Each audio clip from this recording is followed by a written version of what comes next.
तो तुम इस संसार के जो मोह है और इस संसार में जो पाप है, इस पाप रूपी समुद्र से तुम ज्ञान रूपी नौका द्वारा तर जाओगे।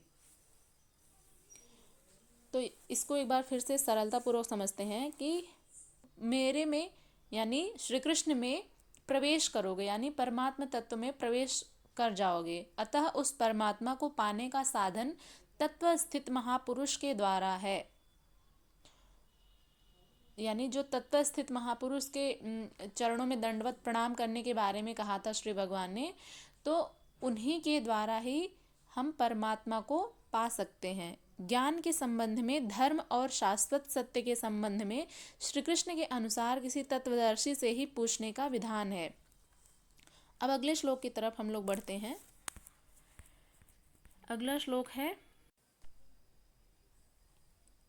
हरे कृष्णा, नमः संस्कृताय प्रिय मित्राणि, सुप्रभातम। कैसे हैं आप सभी? आशा करती हूँ अच्छे होंगे। और आज हम लोग श्रीमद् भगवद गीता के चतुर्थ अध्याय के 35 और 36 नंबर के श्लोकों का अध्ययन करेंगे। इसके पूर्व हम लोग 34 श्लोकों तक अध्ययन कर लिए थे, जिसमें हमने जाना था कि श्री भगवान अर्जुन से कहते हैं कि उस ज्ञान को तू तत्वदर्शी ज्ञानियों के पास जाकर समझो। उनको भली भांति दंडवत प्रणाम करने से, उनकी सेवा करने से और उनका कपट छोड़कर सफलतापूर्वक प्रश्न करने से वे परमात्म तत्व को भली भांति जानने वाले ज्ञानी महात्मा तुम्हें उस ज्ञान तत्व का उपदेश करेंगे, उस तत्व ज्ञान परमात्मा का उपदेश करेंगे। यहाँ तक हमने पढ़ लिया था। अब आज के श्लोक में हम लोग पढ़ेंगे 35 नंबर के श्लोक को। सबसे पहले इसका वाचन करते हैं, उसके बाद इसके शब्दार्थ और इसकी व्याख्या को देखेंगे। तो आप लोग भी साथ में वाचन किया करिए। यज्ञात्वा न पुनर्मोहम एवं यास्यसि पांडव येन भूतान्यशेषेण द्रक्ष्यस्यात्मन्यथो मयि।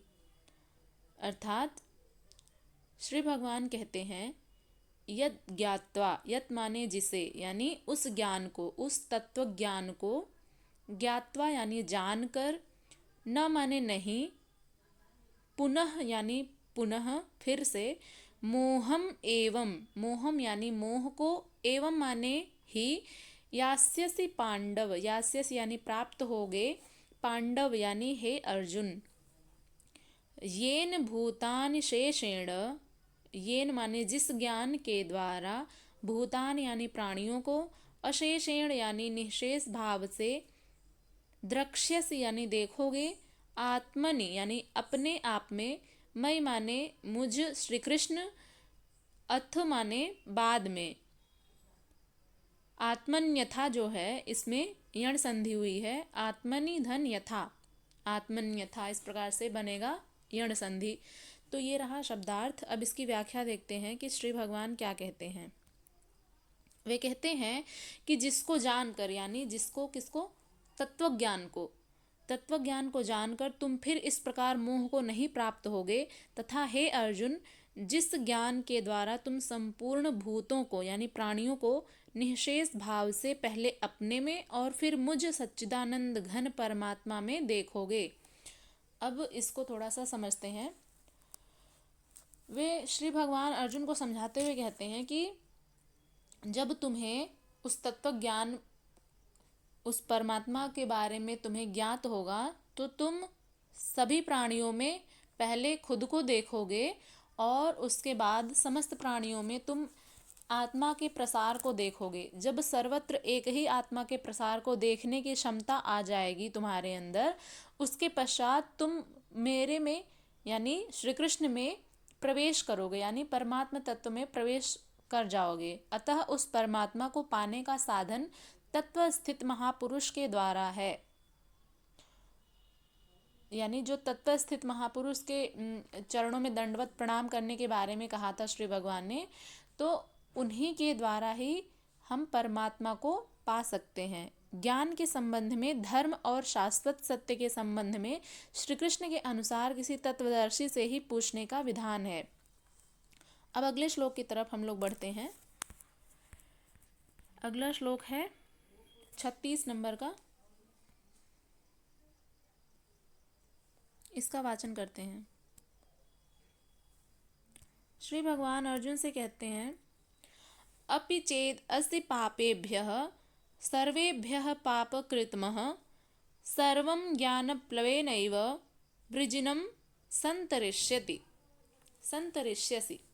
यानी अपि माने भी, चेत असि, अपि माने भी, चेत माने यदि, असि माने हो, पापेभ्यः यानी पापियों से, सर्वेभ्य यानी सभी, पाप कृतमः यानी अधिक पाप करने वाला, सर्वम यानी संपूर्ण, ज्ञान प्लवेन एव, ज्ञानम, ज्ञान प्लव क्या होता है, ज्ञान रूपी नौका होती है, ज्ञान रूपी नौका द्वारा, एव माने निसंदेह, वृजिनम यानी पाप समुद्र को, संतरिष्यति यानी भली भांति तर जाओगे, यानी पाप रूपी समुद्र को तुम भली भांति तैर जाओगे।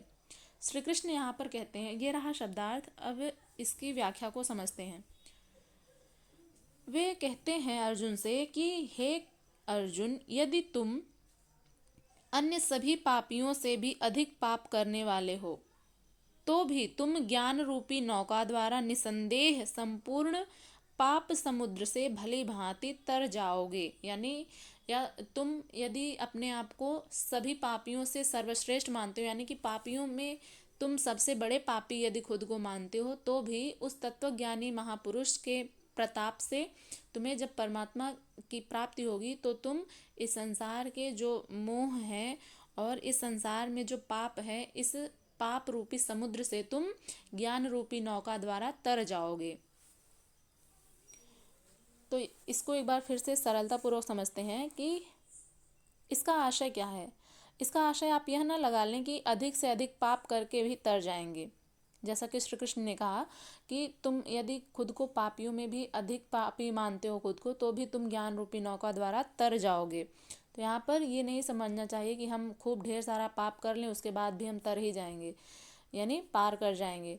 तो ये आशय नहीं है। यहाँ पर श्री कृष्ण का आशय मात्र यही है कि कहीं आप भ्रम में ना रहें कि हम तो बड़े पापी हैं, हमसे पार नहीं लगेगा, ऐसी कोई गुंजाइश ना निकले। इसलिए श्री कृष्ण प्रोत्साहन और आश्वासन दोनों देते हैं कि सब पापियों के पापों के समूह से भी अधिक पाप करने वाले यदि आप खुद को मानते हैं तो भी तत्वदर्शियों के द्वारा जो प्राप्त ज्ञान रूपी नौका है उससे निसंदेह संपूर्ण पापों को अच्छी प्रकार पार कर जाओगे। अब किस प्रकार से हमें वो ज्ञान रूपी नौका मिलेगी, वो तत्वदर्शी कहाँ मिलेंगे, इसके बारे में हम लोग अगले श्लोक में पढ़ेंगे। यहाँ तक आप लोगों को कोई भी संदेह हो तो पूछ सकते हैं। तब तक के लिए नमः संस्कृताय। हम लोग मिलेंगे अगली वीडियो में। अपना ध्यान रखिएगा।